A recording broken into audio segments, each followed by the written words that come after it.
ஜூதிகா ma'am inspiring sari, Nayanthara ma'am inspiring sari, Neeta ma'am inspiring சாரிலாம் வந்து இன்னைக்கு லான்ச் பண்ற ஒரே நாள்ல 80+ ஆர்டர் வந்து புக் பண்ணிட்டாங்க. என்னத்த பண்றதுனே தெரியல. நானும் அழகா பிளவுஸ்லாம் ஸ்டிச் பண்ணி அப்படியே ஜோதிகா மேம் அழகா கட்டி அப்படியே அழகு பார்க்கலான்னு பார்த்தேன். எனக்கு ஒரு சாரி, எனக்கு ஒரு பீஸ் கிடைக்கல. சரி ஓகே, உங்களுக்கு இன்னும் வேணும் அப்படின்னா ஸ்க்ரீன்ல இருக்கிற நம்பருக்கு வந்து நீங்க வந்து வாட்ஸ்அப் பண்ணி ஆர்டர் பிளேஸ் பண்ணிக்கோங்க. அடுத்த ஒரு சூப்பரான செலிபிரிட்டி இன்ஸ்பைரிங் சாரி தான் கொண்டு வந்திருக்கோம். அது என்ன சாரின்னு கெஸ் பண்ணி பார்ப்போம். கீர்த்தி சுரேஷ் மேம் சாரியா? ஸ்னேகா மேம் சாரி? நோ.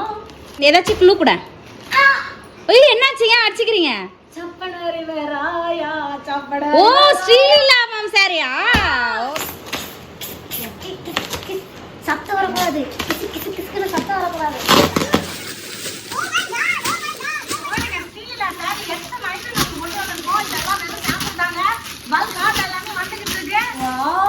செம்மையா இருக்கு. மை ஃபேவரட் கலர் காம்பினேஷன் டிஃப்ரெண்டா இருக்கு, மல்டிபிள் கலர். யாரெல்லாம் ஸ்ரீலீலா ஃபேனோ தயவுசெய்து ஒரு ப்ராடக்ட் ஆர்டர் பண்ணிடுங்க. அதுவும் லவர்ஸ் டே வேறு வருது. கண்டிப்பாக உங்கள் லவருக்கு இந்த புடவை நீங்கள் வாங்கி கொடுத்தீங்கன்னா இம்ப்ரெஸ் ஆகிடுவாங்க. சாரியோட பிளவுஸ் இதுதாங்க. இது வந்து நீங்கள் ஸ்ரீலீலா சாரி நிறைய பார்த்துருப்பீங்க. ஆனால் இந்த மாதிரி பிளவுஸ் காம்பினேஷன் இந்த சாரி நீங்கள் பார்த்துருக்க மாட்டீங்க. ப்ரைஸ் என்னன்னு தெரிஞ்சுக்க தானே அவ்வளோ வெயிட் பண்ணிட்டு இருக்கீங்க.